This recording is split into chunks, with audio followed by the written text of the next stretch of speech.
بسم اللہ الرحمن الرحیم۔ شروع اللہ کے نام سے جو بڑا مہربان نہایت رحم والا ہے۔ مایوسی کو ختم کرنا اور حوصلے کو بڑھانا ایک مسلسل عمل ہے۔ مثبت سوچ، دعا اور محنت کے ذریعے آپ اپنی زندگی کو بہتر بنا سکتے ہیں۔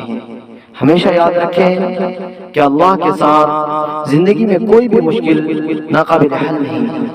تو لیجئے مایوسی ختم کرنے اور حوصلہ بڑھانے کے کچھ نکات پیش خدمت ہے۔ اللہ پر بھروسہ کریں۔ مایوسی کے وقت اللہ سے دعا کریں اور اس پر بھروسہ رکھیں۔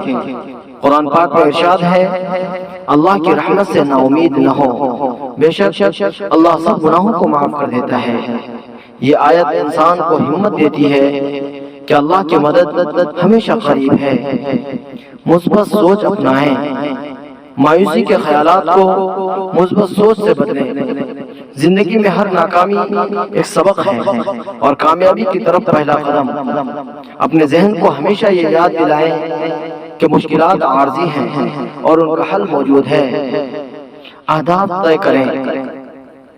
اپنے لیے چھوٹے چھوٹے اہداف مقرر کریں اور انہیں حاصل کرنے کی کوشش کریں۔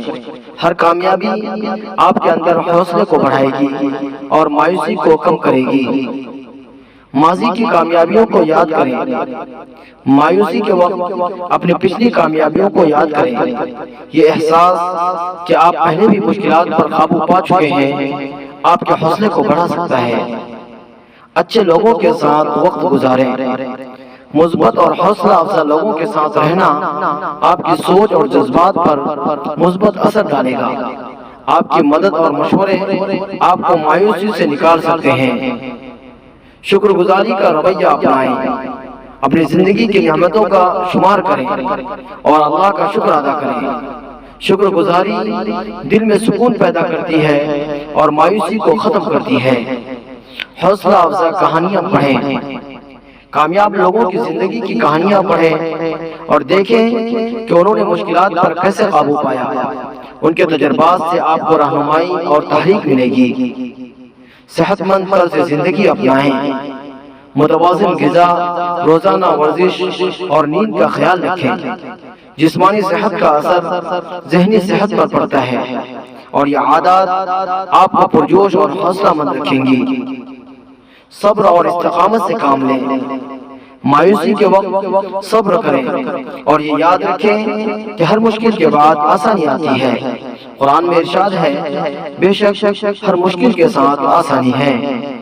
اپنے آپ کو معاف کریں۔